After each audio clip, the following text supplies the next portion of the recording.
En bref, cette semaine, le hockey des Titans sera diffusé sur les ondes de C'est sûr la télé. Retour de la campagne Le plus fort, c'est mon boss.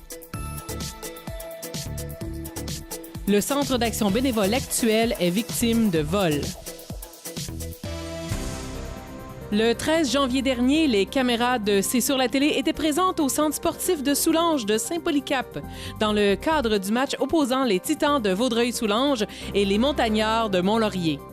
Notre équipe senior A de hockey local se battait pour la première place au classement, justement détenue par les Montagnards. Après une période assez solide, les Titans menaient 5-1. Cependant, en deuxième période, le manque de discipline menant à plusieurs punitions a permis aux Montagnards de diminuer l'écart.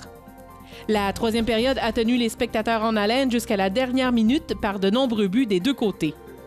Ce sont les Titans qui ont finalement emporté le match par la marque de 11-8, les menant en première position au classement. Les 3 étoiles cette semaine sont Jean-Sébastien Taillefer, Storm Adams et Michael Sabourin. À noter que les matchs ponctués d'entrevues avec les joueurs et les partisans seront dorénavant télédiffusés sur les ondes télé et web de la télévision communautaire de Vaudreuil-Soulanges, C'est sûr la télé. Les employés étudiants de la région sont invités à remercier leur boss.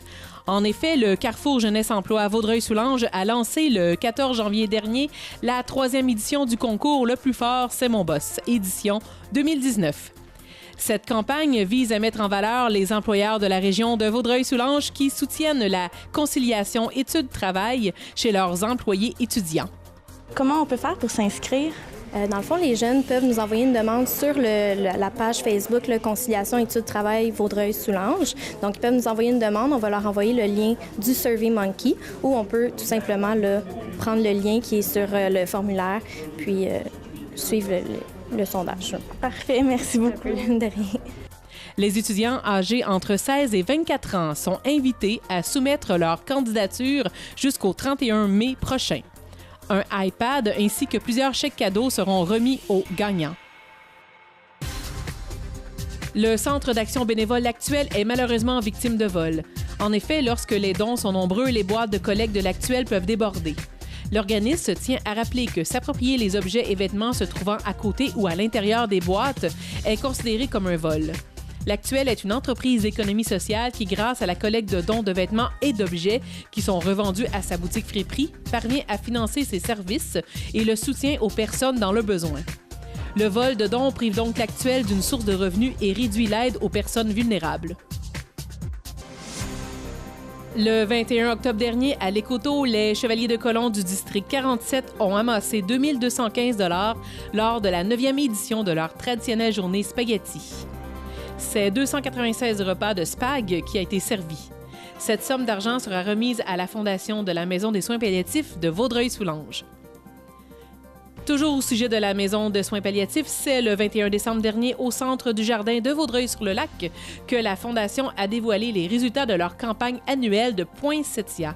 Cette grande vague rouge de générosité a permis d'amasser plus de 74 000 $ lors de cette 8e édition, ce qui est le montant le plus élevé depuis les débuts de la campagne en 2010. Rappelons que la Maison de soins palliatifs de Vaudreuil-Soulanges offre gratuitement des soins palliatifs spécialisés à des personnes de tous âges atteintes d'une maladie en phase terminale. Le 15 décembre dernier, à la bibliothèque municipale de la ville de Rigaud, s'est déroulé le lancement de l'œuvre collective Ligne d'eau. L'œuvre a été réalisée par les citoyens victimes des inondations printanières de 2017 et par l'artiste Tina Struders. La région de Vaudreuil-Soulanges a été durement touchée par les inondations de 2017. L'activité créative a permis de marquer de manière positive les inondations en soulignant l'entraide et le soutien de la communauté. C'est le 7 janvier dernier, au faubourg de l'île de Pincourt, qu'a eu lieu la collecte annuelle de sang de l'Association des pompiers volontaires.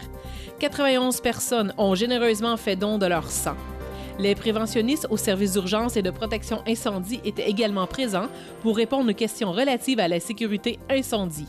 Nous rappelons qu'un don de sang peut sauver jusqu'à 4 vies.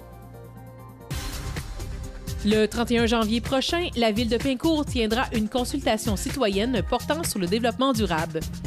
Cette rencontre, animée par le Comité 21, constitue une étape essentielle pour bien cerner les priorités des citoyens, visant essentiellement à définir les fondations de la politique de développement durable qui sera adoptée au printemps 2019 par la Ville. Sous forme de table de discussion, les citoyens pourront échanger en équipe et déterminer les axes à privilégier pour chaque dimension du développement durable. La Ville de Pincourt célébrera tout au long du mois de février le mois de l'histoire des Noirs en proposant diverses activités thématiques. Le 7 février prochain, les citoyens sont invités à la soirée Café Pot au Café Chino du Faubourg de Lille afin d'aller réciter des poèmes écrits par des poètes noirs. De plus, musique et nourriture aux saveurs de l'Afrique seront au rendez-vous lors d'une soirée festive à l'Omnicentre le 9 février. Les enfants sont aussi invités à participer pour une heure du conte thématique les 14 et 21 février.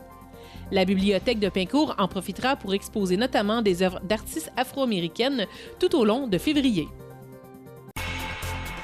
Le 2 février prochain, la Chambre de commerce et d'industrie de Vaudreuil-Soulanges invite la population à participer à la 4e édition de la Foire de l'emploi de Rigaud de 10h à 14h.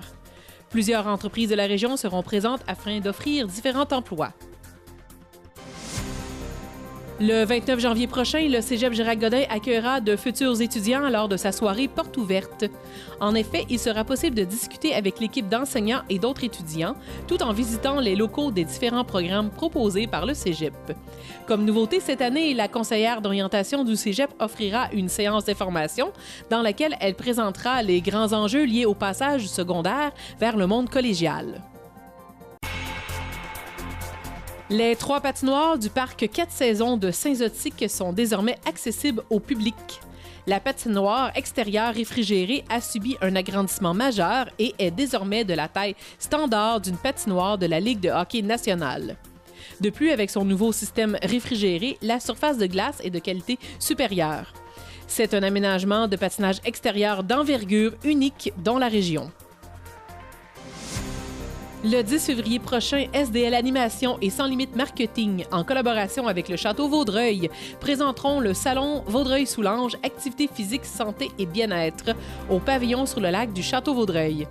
Lors de l'événement ayant pour thème « Passer des paroles à l'action », plusieurs exposants de Vaudreuil-Soulanges œuvrant dans le domaine de l'activité physique et de la santé seront présents pour partager aux visiteurs leur passion pour le bien-être du corps et de l'esprit. Les billets sont disponibles sur le site web salonvs.com. L'organisme communautaire Le Versant annonce que la période d'inscription aux ateliers sur les troubles anxieux est désormais ouverte pour la session d'hiver 2019. Le Versant est un organisme qui œuvre dans la région de Vaudreuil-Soulanges depuis 2008 afin d'offrir différents services aux adultes et adolescents souffrant de troubles anxieux. Il est possible de s'inscrire aux ateliers qui se dérouleront à Vaudreuil-Dorion dès maintenant sur le site web du Versant. Le 25 et 26 mai prochain, à la bibliothèque Armand Frappier de Salaberry de Valleyfield, le club de lecture Les Bouquineuses, le groupe Les Éphémères et le musée de société des Deux Rives, le Museau, présenteront la 4e édition du salon Espace Livre. Le but de cet événement est de promouvoir les œuvres de plusieurs auteurs du territoire de la vallée du Haut-Saint-Laurent, ainsi que leur processus littéraire. Les auteurs de la région ont jusqu'au 12 avril prochain afin de faire parvenir leur formulaire d'inscription. Pour suivre l'avancement des préparatifs, visitez la page Facebook Salon Espace Livre.